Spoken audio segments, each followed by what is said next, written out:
Ako magkawat ng manok. Pero dako gud na posibilidad na si Pedro nagkawat ng manok. Kay ija man adto sa bungiro ko na to. So posible gud si Jay nagkawat sa manok. Although yakaw kabayo. Pero jaong ka sa sitwasyon kuman na kung imo ang kunon makagawas kaw. Pero kung si Jay una mo angkon, mapriso kaw na napuyo ka tuig. Nakadi man ka mo makaistorya. Kay si Pedro to sa pikas, ikaw ini sa pikas. Uno may imo buhaton. Samtang naguna-una ka kuno una imo buhaton, dito nanuktok sa investigation room. Tak, tak, tak. Niabot ang isa ka investigador. Lawang ang investigador sa ija ka iba na investigador. Bay, murag makakuha na tag-confession, di nulagat ang imo mata. Patay. Mukumpisal mang siguro si Pedro. Ako man gadyo siguro itudlo nan ini. Kung dili na ako unahan kuman si Pedro, tiwas gadyo ako. Si may nakasugat na sa ato diri og kaso be. Sa dyon ba magatubang og kaso? Dili. Kay mangurog gadyo kaw. Even dyan mga kriminal na talimuno, pag abot sa korte, mapuya maputi mangurog gadyo. Now, daon ka sa kahimtang kuman. Na kung imo rakan ka jud ang kunon an imo saya, an saya bahalaya kaw makasaya. Nang itudlo mo si Pedro na mastermind. Total ini si Pedro problema ini sa mo sa syudad. Para hubog ini pirmi ini dito matumba sa dayan sa nan okay ra ko mahubog matuyog na mangaway. Ingkalaparuhan ra ba ko ini? Itudlo mo ba si Pedro? Ang kunon mo ba para kaw makagawas? Sa imo huna uno sab kahay hinangon ni Pedro. Amo jaon ang challenge sa kinabuhi ng isa ka Kristohano. Kay kun moduol kaw ng abogado, mulaong gasud ang abogado, ang kunabay.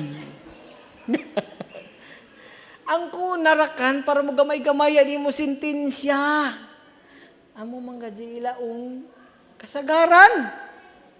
Hindi lamang ako. O dili mahinumdom ng Biblia, mao siguro. Dili ba? Ingana ang realidad sa kinabuhi. Sayon ra mo laong na mo ini mo buhaton kung ini ikaw sa simbahan. Pero paggawas nimo didto sa kalibutan, kun an imo propiedad, an imo kagawasan, an imo kinabuhi, amoy nakasalalay uno ang imo desisyon. Amo na ang problema ni Pedro ug ni Juan. Inagdahon na silingan lami tusdon. Si Pedro. Unya si imo na huna dako para magkasud ang posibilidad na si Pedro ang nangawat. Di ba kay sa bungiro ko na to. Ako di man gajud ako tumukaon kay grabe na injection, ara gajud kaway lami. Gahi pa gajud. Di ba? So dili gajud ka. Pero uno may mabuhaton. Uno man 90% ka sa ato diri. Be honest to yourself. Mulaong kaw itudlo ko ra kan si Pedro. Para makagawas ko lalimang ka og mapriso ko. Si may magpakaon sa ako pamilya. Si may mag-ariglar sa ako anak. Uno may imo buhaton. Uno may imo desisyon. Lisod. Dili ba? Lisod siya. Pero otrohon ta. An example. What if si Juan sanan si Pedro magkumpare? Si Pedro nakakilaya kang Juan. Si Juan nakakilaya kan Pedro. Sa ikaduha na sitwasyon, kilaya ka. Kaya ka sa karakter ni Pedro, na si Pedro maradyaw man na tao. Dili na to si Pedro nga, kuan. Dili na to si Pedro nga sugarol o palahubog. So, kilaya ka kang Pedro, si Pedro maradyaw na tao. Si Pedro sab nakakilaya kang Juan. Si Juan maradyaw na tao. Sa duha ka sitwasyon, ang isa di sila kilaya, ang isa magkumpare sila, hay kaha sa duha ka sitwasyon, ang dako na chance na si Juan itudlo si Pedro. Haman, aton dili sila kilaya o aton kilaya sila. Kung dili sila kilaya, dako ang chance na imo budhian, an imo silingan. Diba? Kaysa kung kilaya nimo. Now, ato utrohon na sa mga sitwasyon, ikatuyo na sitwasyon. What if si Pedro ug si Juan magsuon? Okay. Hamay sa John itudlo, nimo si Pedro na mo'y sayaan. Kung dili nimo sila kilaya, kung kilaya kamo nga kumpari kamo, or magsuon kamo. Kung dili kilaya. Now, duharakan ka choice. Kumpari kamo, magsuon kamo. Hamay mas dako ang chance na imo itudlo si Pedro. Kung kumpari kamo. The greater the relationship, the greater the love. Dili ba? Kung wala kay relasyon, walay gugma. Jesus said, the greatest love is to lay down one's life for his friends. Kaila nimo sila. So kung dili kilaya,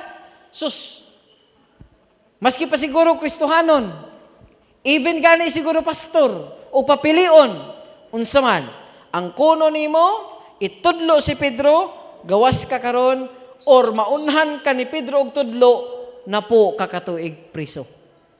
Uno may imo, di ba lisod? Pero kung igsuon nimo, mula ang kasi ko, nay, dili kasi ako nyor. Bahala na, kakilaya ako sa ako igsuon, mag-unong kami. Maski pabudhian ako na nako igsuon nyor, di kasi nako budhian na nako igsuon, kay mahal ko na ako igsuon. Di ba? You may be willing to lay down your life sa mga tao na diaoy imo relasyon. The closer the relationship, the greater the love, and the greater will be your chance na mo sakripisyo para sa iban. Kung diaoy imo relasyon, di ba ka mo sakripisyo kung wa imo relasyon? Pero the deeper the relationship, mas mo sakripisyo ka. Mula ang nga ka, nadili na ako budhian si Pedro. Igsuon ko ton. Dili na ako budhian. Nagtuo ako na di isa ako ni Pedro ilaglag. Di kami maglinaglagay. Pero maski pa ilaglag ako ni Pedro, dili gajud na ako ilaglagan ako manghod. Dili ba? Ingana. So, difficult to sacrifice for strangers, but it's easy to sacrifice kung naatay relasyon. And this will bring us to the second commandment. Nakaila si Jesus sa human nature, kay tao mampud siya. Kasabot siyang upapiliong ka, imig ilaglag si Pedro kung wa may relasyon. Okay. So ang mga Hudeo, naana sila'y habit every day. Twice a day, ilang i-recite ang Shema. Pag mata nila sa buntag, disir sila matulog, o kung mag-ampo sila, ang verse sa Shema, ilang ibutang sa ilang mga wrist, o ilang ibutang sa ilang mga agtang, disir sila magbasa sa ilang Biblia nga ilang gitawag og Torah. Okay. So, mo na habit sa mga Hudyo, kay gisugo man na, whenever you wake up, si Yahweh nagsugo sa mga Hudyo. Whenever you wake up, whenever you lay down in bed, whenever you talk, put the Shema sa imong wrist o sa imong agtang. So, muna ilang habit. So, very short prayer, very powerful prayer. Moingon sila, Shema Yisrael, Adonai Eloheinu, Adonai Echad. Hear, O Israel, the Lord our God, the Lord is one. A very short prayer. Pero very deep ang meaning. Kaya pag mo yung hear, listen, or obey Israel. So, nisumitir ka sa Ginoo nga imong Dios. Maminaw ka, mamati ka, ug mo obey ka. Naa sa Deuteronomy, naa sa Numbers, ug naapod na naana na mention sa New Testament sa Matthew. Pag mention ni mo Israel, that hear, listen, obey Israel, Shema Israel. Pag mention mag-Israel, imong giangkon nga kamo pinili sa Dios, dili kamo ang nagpili sa Dios. Because dili imong katungod. Wala kay right nga maingon sa Ginoo, Lord, pili kami. Pero despite sa ilang imperfection, gipili sila sa Dios. So they obey God, they acknowledge God, nga gihatagan sila og pribilehiyo nga siya mahimong ilang Dios og sila mahimong iyang katawhan. Diba? Hear, O Israel, the Lord our God, the Lord is one. Pero wa na mahuman dinha na ay sumpay ni ana. Shema Israel, Adonai Eloheinu, Adonai Echad. Na ay sumpay. Ang sumpay ni ana, love the Lord your God with all your heart, with all your soul, and with all your strength. Na ay sumpay. Pag-abot sa Matthew, that's Deuteronomy 6:4-6. Pag-abot sa Matthew 22:39, na isumpay. And the second is like this, love your neighbor as yourself. Pero, nasayod ang Dios kung ang imong silingan, magpabilin nga silingan, dili gyud nimo pwede higugmaon. Kinahanglan ang imong silingan para capable ka of loving them, must become your brother. Kaya you cannot lay down your life for a stranger, but you can lay down your life for a brother. Nami silingan. Ang amo ragyong kaila sa among silingan, kana ragyong diri sa wala. Nami kaila sa una sa tuo, katong manager sa usa diri ka kuan barko sa lipata diha sila nagpuyo. Kana kami ragyog tulo, no? Ang magkaila ni ana, pag na-activity, i-invite namo sila. Nawala naman to sila ni Sir, so katina lang sa pikas. Ug na, waka kabantay, ug na kay silingan, nga na kay relasyon, close mo, makasala man panagsa, pwede ka makapalabay. Pero na imong silingan, nga wala imong relasyon, magbagot-bot dadyon ka, kalami dadyon tusdon. Na kay office mate, naamoy relasyon. Close mo. Of course, ang tao, dili perfecto, makasala. Diba? Pero makapalabay man ka. Pero na kayo office mate, wa kay relasyon. Ligas paka lagi ta. Laong pa si Pastor Punay, di ba? Mamahaw ng kinomo, maniudto ng kinomo, manihapon ng kinomo. Kay ligas paka, gadyo din eh. Nga naman, wa man tayo relasyon. Pero migo ta, di rakanta mo comment. Di ba? Kaya naman tayo relasyon. That is why the Lord invites us nga para nato matuman ang iyang kasuguan nga mahigugma sa atong isig kaingon, kinahanglan ang atong silingan o ang atong office mates, dili magpabilin nga silingan or office mate, pero kinahanglan mahimong igsoon. Because it is impossible to love, it is impossible to sacrifice for someone that you don't have a relationship with. Mo nang gihatagan ta sa Ginoo ug giya unsaon nato pag-implementar. Kay naglisod gud kita ini pagtuman. Murag sa Jun pa ang first part of the Shema. Di ba? Kay mahigugma ta sa Ginoo, kay ang Ginoo nahigugma man pud nato, pero kanang mga tawo nga wa nato mahigugma, inday lam. Di ba? Inday lam. Pero the secret there, nga unsaon nato pagtuman ang ikaduha nga kasuguan is to make your neighbor your brother. Usahay, pasakitan man gyud ka, di ba? Mo ganito, toy ako lami tusdon gani. Galing lamang kay nakasugat man ta ani, di rakan. Okay. What if i-take advantage kami ko? Una, i-take advantage man ko. Take advantage mo sila o maayo ko. Labi na kadin mga Kristiyano mo take advantage gid ni. Pero familiar kita sa Matthew chapter 5, verses 38 to 39. Unsa ingon? You have heard that it was said, eye for eye and tooth for tooth.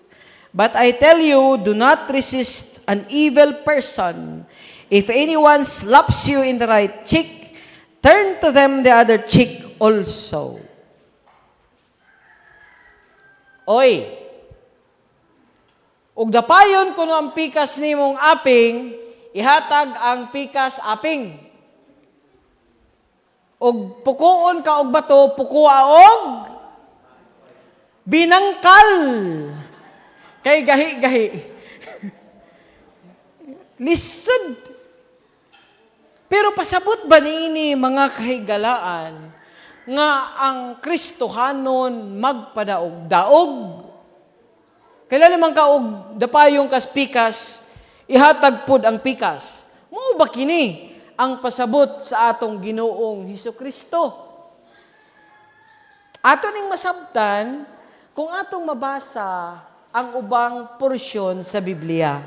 Kay the Bible has a unity of purpose. O sarani, you cannot interpret one in isolation of the other because the author is the same, the intention is the same. So atong tanawon. Okay? I-tolerate ba nato? Kunyari si John.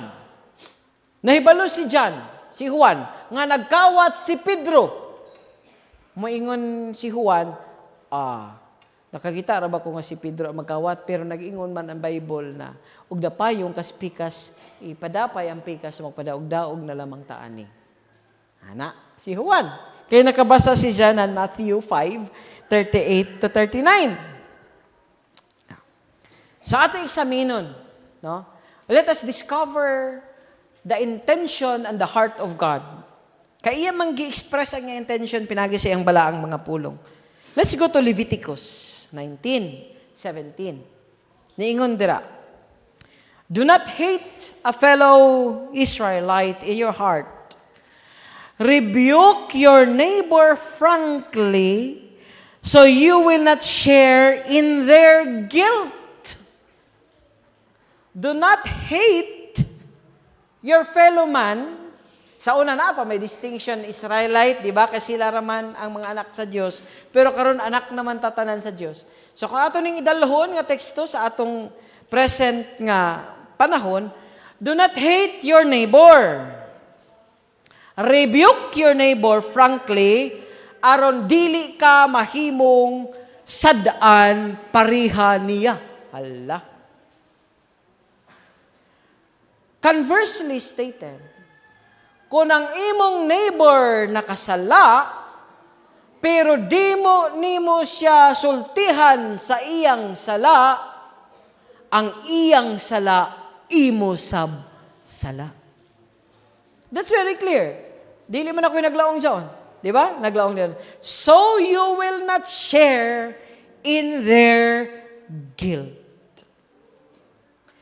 If you will not tell Peter that he is wrong, you are guilty in the same manner that Peter is guilty. Ug nakakita ka nga naay gibuno, ug wa ka mo tingog kay nag-ingon man nga Christians are lovers of peace. So, blessed are the peacemakers, so that they will be called children of God. Nag-ingon man ang Biblia nga, blessed are the peacemakers. So magpakahilom na lang ko, di na lang gyud ko mutingog. Pero unsay ingon sa Biblia, you are guilty in the same manner that that person is guilty. You are guilty in the same that that person is guilty. Let's look at Matthew 18:5 to 16. If your brother or sister sins, go and point out their fault between the two of you. If they listen to you, you have won over them. But if first verse na sa ata. So kung makasala, sultihi. Nga nakasala sila. Sama sa Leviticus. Sultihi nga nakasala sila. O sa sumpay. Og maminaw sila nimo, maayo, nakatuman ka sa kasuguan. Og di sila maminaw nimo, bahala na sila. No. Do not give up on the first attempt. Unsa may ingon, bring two witnesses. Bay nakasala mangyaka sayo mangito. Wala lagi. Na duha ka testigo nag-ingon manggid nga sadaan ka. Diba? Og dili bring to the church pero wala na maron kay sa una ang church ug state parehas. So dili applicable. Pero og dili pag you treat them as tax collectors and pagans. Pero dili pasabot nga because you are lover of peace nga dili ka motingog. Kay if you don't, then you are guilty like them. So nga na siya, dili di ay pasabot nga, let's go to Galatians 6:1-2. Galatians 6:1-2. Brothers and sisters, if someone is caught in sin, you who are spiritual should restore them gently. Restore them gently. Let me hear gently. Gently. Okay, say gently. Gently. Restore them gently. Watch yourself, or you also may be tempted. Ug makasala sila nimo, rebuke frankly. Do not hate them. Diba? Do not hate your fellow Israelite. Do not hate your neighbor. But rebuke them frankly and gently. So the intention there is to correct, not to seek vengeance, not to seek revenge, because the Lord says, vengeance is mine. Pero mingon man ang mga tao, Lord, dugay pa ang imong gaba. Unahan tara kang kay ang gaba dugay. Murag nagbaktas mo chat siya pagani si gaba, duha forward, tuluang backward dugay maabot si gaba. Di ba? When you do that, the intention is to correct. That's why in the beginning nag-ingong ko nga ang pagpasaka og kaso is not wrong. It is part of justice and God, our God is God of justice. But if your intention is to seek revenge, if your intention is to destroy someone, then you have committed sin. Kaya nag-ingon diri, restore them gently. Mo gani ang atong system of justice sa Pilipinas, gitawag ni nga restorative justice or correctional para makorek ang mga tao ug mahibalik sila sa sosyedad nga maayo ng mga tao. That is justice. While it is true that our God is God of love, it is also true that our God is a God of justice. Giving the other cheek when someone slaps the other cheek does not mean nga magpadaog-daog ka or i-tolerate nimo ang evil to happen. Because tolerating evil is evil in itself. So, may pasabot ni ini nga magpadapay ka. It simply means nga, mubarog ka sa kamatuoran, nga puno sa gugma, bahalag dapayon ang imong pikas aping, magpadayon ka ni ana, o bahalag dapayon na pod ang imong pikas aping duha na kaaping ang gidapay. Kay ni barog ka sa kamatuoran, apan pagbarog nga inubanan sa gugma. Not revenge, not vengeance. Sa pagsugod nato sa atong sinimbahon karon may una nga kanta. The first song before si Pastor Nainay dinhi nitongtong sa pulpito ningon, nagsusumamo, nagpapakumbaba. Kami, O Diyos, patawarin sa aming sala. Unuman ang sala na imo gipangayo sa Diyos. Sa pagkabahabahagi, meaning sa pagkawatak-watak, walay care. It is a sin. Di ba nangayo kitag kapasayloan? patawarin sa aming sala sa pagkabahabahagi. That's a sin. Kung di pa sin, di ka mga yuog pasaylo. Ato ba nang nasabtan sa pagkanta nato first song? Kami, O Diyos, patawarin sa aming sala sa pagkabahabahagi. Ikaduha, sa pagkakampi-kampi. Umay pasabot, dili lamang padsa kung kita magkawatak-watak saya, kundi kung magdapig-dapig kita against the others, it is sin as well. And the third one, unsa man ang last? Sa kawalan ng pag-ibig sa bawat isa. Shema Israel, Adonai Eloheinu, Adonai Echad. Love the Lord your God with all your heart, with all your soul, and with all your strength. And the second commandment is the same. Love your neighbors as you love yourself. That's why nangayo tagkapasayloan. When we sing that song, I hope atong nasabtan ang atong gikanta because each song offered to God is our prayer.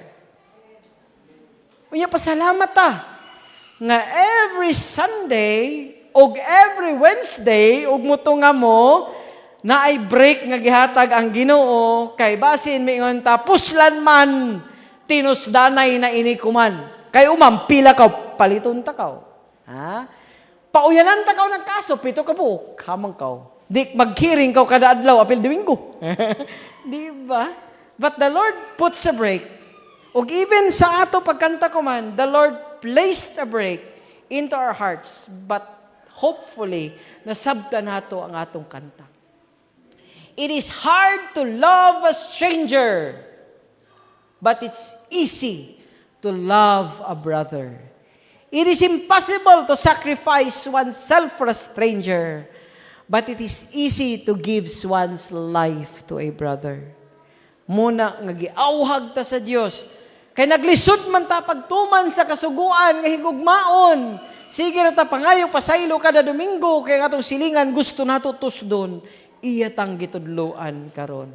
Kung naglisod ka paghigugma sa imong silingan, ang solusyon ni ana ang imong silingan himua nga imong igsuon aron dili ka maglisod sa paghigugma kaniya. Amen ba? Dalay ko ng ngalan sa Diyon. Blessed be the name of Yeshua. Likabel, Shalom, Yeshua.